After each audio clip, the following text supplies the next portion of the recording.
Well, it's an honor to be here in the Oval Office with the President and leader of the free world. We're very happy, and we're very eager to help.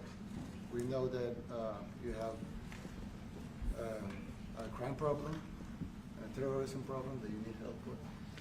And we're a small country, but if we can help, we will do it. And we actually turned the murder capital of the world, that was the journalists call it, right? Murder capital of the world, into the safest country in the Western Hemisphere.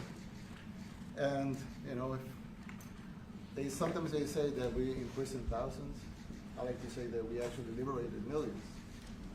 So, you know, like, That's very good. Who gave him that line? Do you think I can use that? Yes. And in fact, Mr. President, you have 350 million people to liberate. Yes. But to liberate 350 million people, you have to imprison some.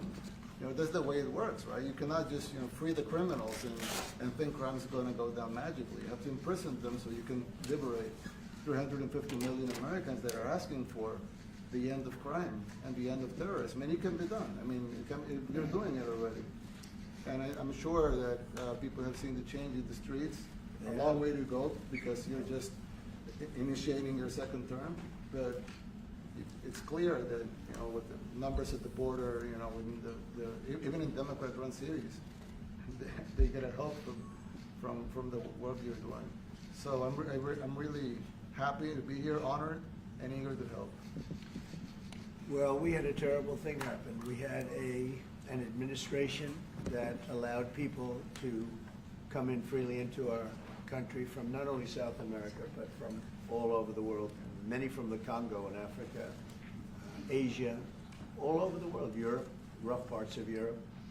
And they came from prisons, and they came from mental institutions, and they came from gangs, and the gangs of Venezuela and other places. And hundreds of thousands and even millions of them came. 21 million people altogether, but many of the people that came, just a tremendous percentage of them were criminals, in some cases violent criminals. We had 11,088 known murderers. Half of them murdered more than one person. This was allowed by a man who, what he did to our country is just unbelievable. So we're straightening it out, we're getting him out. But what they did and what that party did to our country, open borders, anybody could come in. As soon as I heard that, I said, every prison's going to be emptied out into our country. That's what happened. And we're straightening it out. And we just had numbers. We had the highest recruiting numbers in the history of our country going into police departments. And a year ago, we had the lowest numbers. You couldn't hire a biggest police. change.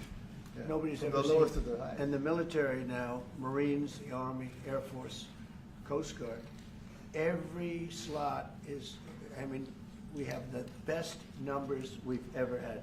We call it recruitment numbers. And we've never had anything like it. We had records on at every single level. But very important, the policemen. The policemen are joining forces now that we're having a hard time with policemen because we weren't protecting our police. Yeah.